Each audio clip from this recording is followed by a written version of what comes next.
Bharti school से, जिसे मतदान केंद्र बनाया गया है और यहां पर सीएम ने अपने मताधिकार का इस्तेमाल किया है।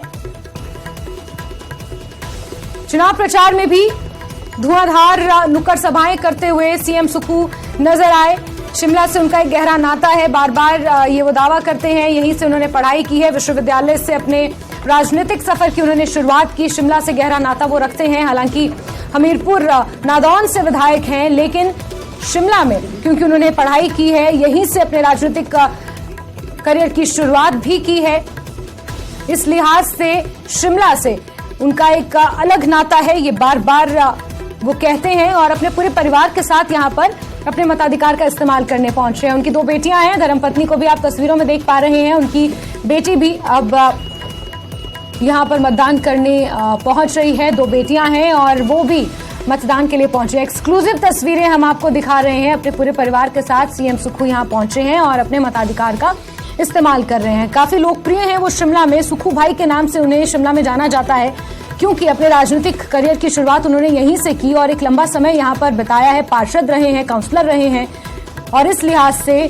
शिमला की राजनीति में भी उन्होंने एक अहम भूमिका निभाई है और आज सीएम पद पर विराजमान है। इस लिहाज से उनका यहां पर पहुंचना, मताधिकार का इस्तेमाल करना, ये भी काफी महत्वपूर्ण माना जा रहा है। प्रचार की अगर बात करें तो धुआंधार प्रचार में भी सीएम सुक्खू खुद नजर आए। लगभग सभी वार्डों में जाकर उन्होंने ताबड़तोड़ सभाएं की और रणबीर भी हमारे सहयोगी इसी मतदान केंद्र से जुड़े हुए हैं और लंबे समय से रणबीर भी इंतजार कर रहे थे। रणबीर, इंतजार आखिर खत्म हुआ और सीएम सुक्खू पहुंच गए हैं और तस्वीरें भी हम एक्सक्लूसिवली दिखा रहे हैं। अगर आप तक मेरी आवाज पहुंच रही है रणबीर?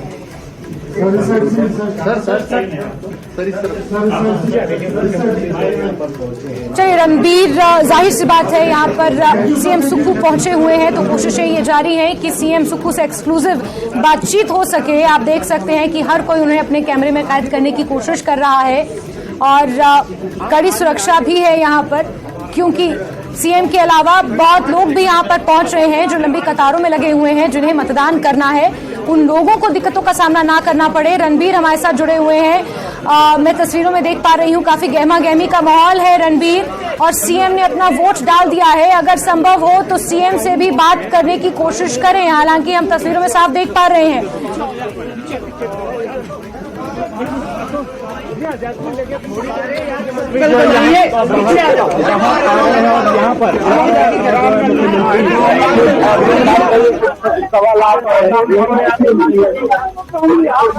बिल्कुल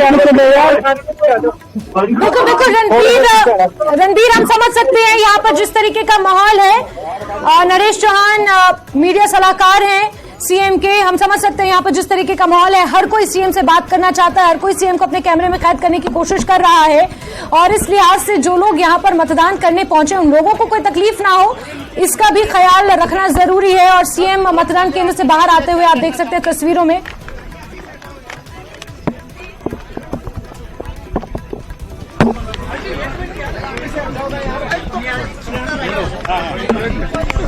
पुलिस वाले भी पीछे हो जाओ, पुलिस वाले भी पीछे थोड़ा घेरा करा, थोड़ा पीछे हो जाओ। सर आपका वोट देखिए, भाजपा के कई सर आपने वोट डाल दिया है, वोट डालने के ऊपर भाजपा के सवाल भी हैं, क्या करें? ये तो माइक को नीचे करो, माइक तो आपने मेरे से ऊपर रख दिया है। नीचे करो, माइक नीचे कर दीजिए यार प्लीज, माइक सारे नीचे कीजिए। हो गया सेटल डाउन।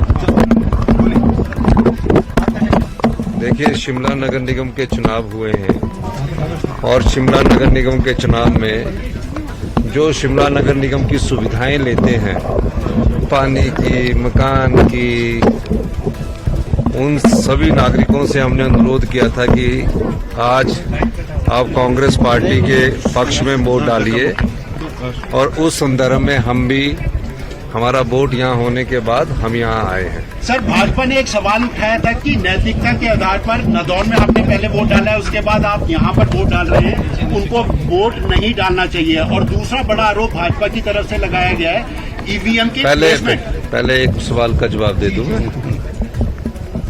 देखिए, विधानसभा चुनाव में एक बार में वोट कहीं भी हो एक ही वोट डाला जा सकता है और म्यूनिसिपैलिटी पंचायत के राज के चुनाव में जहां वो रहता है वहां उसका वोट डलता है।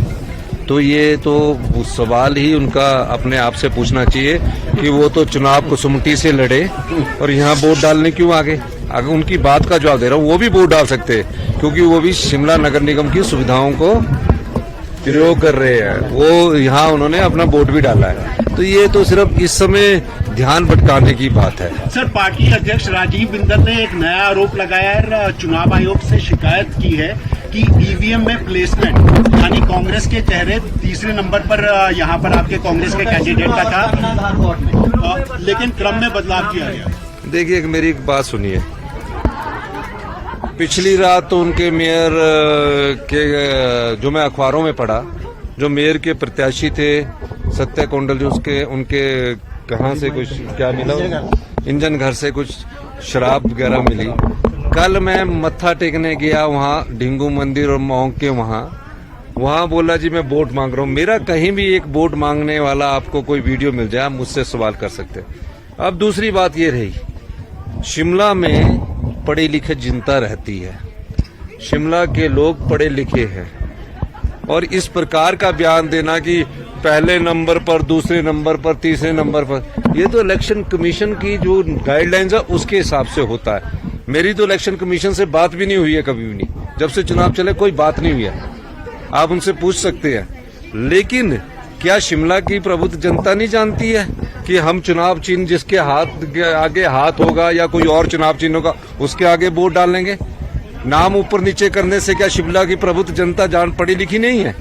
शिमला की जनता पढ़ी लिखी है। शिमला की जनता जानती है कि उन्होंने अपना वोट किस पार्टी को डालना है और शिमला की जनता ये भी जानती है क्योंकि शिमला की जनता ही हिमाचल प्रदेश की राजनीति की दिशा तय करते हैं। यहाँ के कर्मचारी जानते हैं, यहाँ 40-50 हजार लोग मकान बनाने वाले जिन्होंने अपनी बड़ी मेहनत से अपना मकान बनाया है, 25-30 साल की मेहनत के बाद अपना एक बिल्डिंग बनाते हैं, उनका एटिक किस पार्टी ने रेगुलाइज किया है, उनकी बेसमेंट कौन रेगुलाइज करेगी, ये शिमला की जनता जानती है।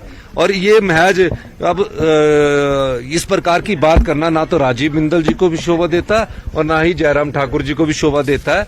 चुनाव है, 4 बजे के बाद मत पेटियों में वोट डल जाएगा, किसी को फोर्स नहीं किया गया।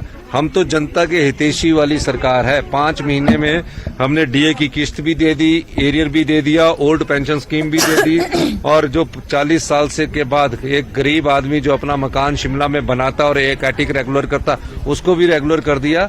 इस दृष्टिकोण से हम कार्य समाज की भलाई के लिए कर रहे हैं और हम कार्य कर रहे हैं। अब वो अपने आप तो कुछ कर नहीं सके। सुरेश भारद्वाज जी को बोलते हमने स्मार्ट सिटी में पैसा बहुत लगाया, तो भारद्वाज जी को शिमला शहर से हटाकर कुसुमटी क्यों भेजा? सर, कांग्रेस क्या इसको रेफरेंडम नतीजे जो आएंगे उसको रेफरेंडम मानेगी क्या? देखिए, हम किसी भी चुनाव को रेफरेंडम नहीं मानते। हम मानते हैं कि हम कार्य कर रहे हैं और जनता अगर हमें हमारे कार्यों का हौसला अफजाई करती है इस वोट के द्वारा, हम जनता की ताकत को सबसे बड़ा ताकत मानते हैं। और अगर जनता की ताकत इस वोट के माध्यम से हमारी नीतियों को सोचती है कि हम सही दिशा में जा रहे हैं, तो जनता कांग्रेस के पक्ष में शिमला नगर निगम में अपना मत का प्रयोग करेगी। और ऐसा रुझान भी लग रहा है कि शिमला की जनता ने कांग्रेस के पक्ष में खड़े होने के लिए यहाँ के सरकारी कर्मचारियों ने, अधिकारियों ने, मुझे लगता है कि एक मन सा बनाया हुआ है। सर, इस चुनाव के बाद कर्नाटक कब जाएंगे? मुख्यमंत्री की हैसियत से पोलिंग